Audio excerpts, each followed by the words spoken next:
ഇതല്ല എന്റെ നിറം, പൗഡറും പാഡുമാണ്. സിൽക്ക് സ്മിത തുറന്നു പറഞ്ഞു. അവർക്ക് മടിയില്ല ലാൽ ജോസ് പറഞ്ഞത്. നിങ്ങൾ ഇതുവരെ ഈ ചാനൽ സബ്സ്ക്രൈബ് ചെയ്തിട്ടില്ലെങ്കിൽ സബ്സ്ക്രൈബ് ചെയ്യുക. വീഡിയോ ഇഷ്ടമായാൽ ഒന്ന് ലൈക്ക് കൂടി ചെയ്യുക. സിനിമാ ലോകത്തിന് മറക്കാൻ പറ്റാത്ത നടിയാണ് സിൽക്ക് സ്മിത.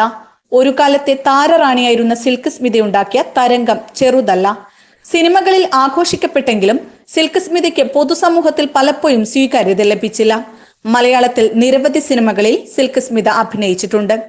സിൽക്ക് സ്മിതയെ കുറിച്ച് സംവിധായകൻ ലാൽ ജോസ് ഒരിക്കൽ സഫാരി ടിവിയിൽ പറഞ്ഞ വാക്കുകളാണിപ്പോൾ ശ്രദ്ധ നേടുന്നത്. സിൽക്ക് സ്മിത അഭിനയിച്ച ഒരു സിനിമയിൽ സഹസംവിധായകനായി പ്രവർത്തിച്ചതിന്റെ ഓർമ്മകളാണ് ലാൽ ജോസ് പങ്കുവച്ചത്. ഞാൻ എന്റെ കരിയറിൽ കണ്ടിട്ടുള്ള ഏറ്റവും പ്രൊഫഷണലായ നടി ആരാണെന്ന് ചോദിച്ചാൽ അത് സിൽക്ക് സ്മിതയാണ്. രാവിലെ 9 മണിക്കാണ് ഷൂട്ട് എന്ന് പറഞ്ഞാൽ വിത്ത് മേക്കപ്പും കോസ്റ്റ്യൂമോടെയും സെറ്റിലുണ്ടാവും. അവർ കാരണം വൈകിയില്ല. വളരെ ഇന്റലിജന്റായ സ്ത്രീയാണ്. അവരുടെ ഡയലോഗ് പഠിപ്പിച്ചു കൊടുക്കേണ്ടതും സീൻ എപ്പോൾ എടുക്കണമെന്ന് തീരുമാനിക്കുന്നതൊക്കെ അസോസിയേറ്റ് ഡയറക്ടറാണെന്ന് അവർക്കറിയാം. വന്നയുടനെ തന്നെ അസോസിയേറ്റ് യാറിങ്ക് എന്ന് ചോദിക്കും.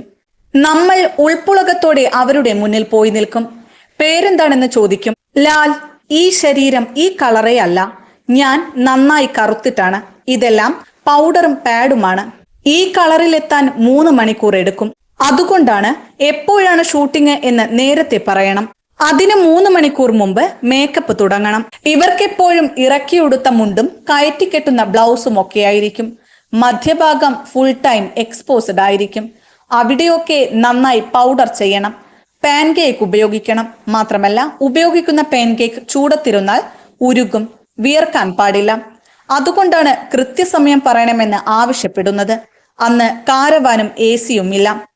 1-2 ദിവസം കൊണ്ട് ഞങ്ങൾ അടുപ്പമായി. സെറ്റിൽ വരുമ്പോൾ ലാൽ എന്ന വിളി വരും. എല്ലാവർക്കും എന്നോട് കുശുമ്പാണ്. കാരണം അവർക്ക് വേറെ ആരോടും സംസാരമൊന്നുമില്ല. നേരെ വന്ന് എന്നെ വിളിക്കും, ഡയലോഗ് പഠിക്കും. കയ്യിലുള്ള ഫാൻ ദേഹത്തും മുഖത്തും അടിക്കും. എല്ലാവരോടും ഗുഡ് മോർണിംഗ് പറയും. പിന്നെ ആരുമായും ബന്ധമില്ല.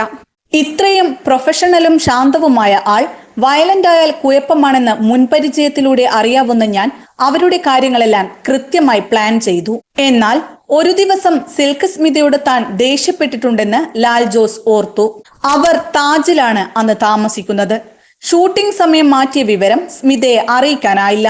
ഇതിന്റെ പേരിലാണ് സിൽക്ക് സ്മിത ദേഷ്യപ്പെട്ടതെന്നും ലാൽ ജോസ് ഓർത്തു.